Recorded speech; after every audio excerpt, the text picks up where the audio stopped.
بسم الله. السلام عليكم ورحمة الله وبركاته. أصحابتي وانا السلامة دمان أصحابي محانا وضع بصل جاحة يو إن يرو بيئة إن يران بدنانو بيئة وحيري سواء بصل جاحة يان وضع بصل جاحة بيهان سلكة ودقيا أصلا أرقنا أصحابي markaysaas u dhex yeesho laba beri insha Allah mise hal maalin laba beri aan dhahno ama saddex beri insha Allah kor ayay u soo baxaysaa wax ay noqonaysaa saawayaan isla aragno ee ka soo baxa biyaha ma badna biyo badan maaha waa biyo yar basashan waa jeex waan dhex dhigay saasi u qatomaysaa insha Allah laba beri ka bacdi ama saddex beri ka bacdi ayaan arkaynaa wixii ka soo baxo waxaan rajaynaynaa fiican inuu ka soo baxo ay baxdo sida dhirta loo abuuro mise biyo hadday helaan wixii bixi lahay. Assalaamu calaykum asxaabe. waa basashii aan dhahay laba beri ama saddex beri markay biyaha dhex taalle saasay noqotay oo waxay noqotay waa basashii saddex beri intaasoo tariya yeelatay ma aragtaa qaybtan saddex waaye qaybtaas waa 5 xabo hal xabo halkan uu ka soo baxayaa waa basashii asaas u baxday oo taafadadeeda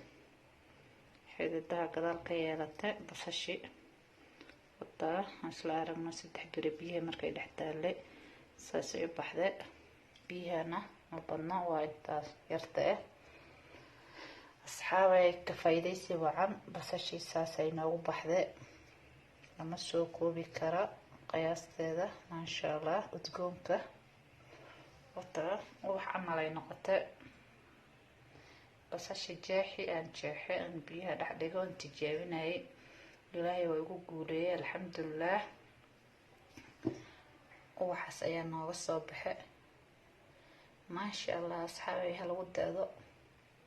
aad ay wanaagsan tahay ku daashada mise fikrada wanaagsan fikradaha waa in la iskaashado maasha Allah ku soo dhawaada asxaabta hooyo dhool channel soo dhawaada dal iyo dibadaba subscribe like comment maasha Allah tabarakallah waxaas ay noqotay ka dheerka xagay gaartay dalka joogtaa koobkaas inagu jirtaa waxaan ku dhaweynayaa koobkaas ay ku jirtaa ما شاء الله تبارك الله مقصود ما شاء الله بس الشي ساسي نقطي بس القروح بدن أو حي نقطي فلاوة وجح حتى ما أهمت إذل قبل أيام مرقة قدر صدي أنا كاستعمالي قبل كالاتي بيهان كنت جاوينا يسكر حدقة سدح بريك بعد ساسي وصوبح ما شاء الله ما رجينا يا دير كان يمتكسي دير إنهي نقطة ما شاء الله أصحابي كفايدي سبعا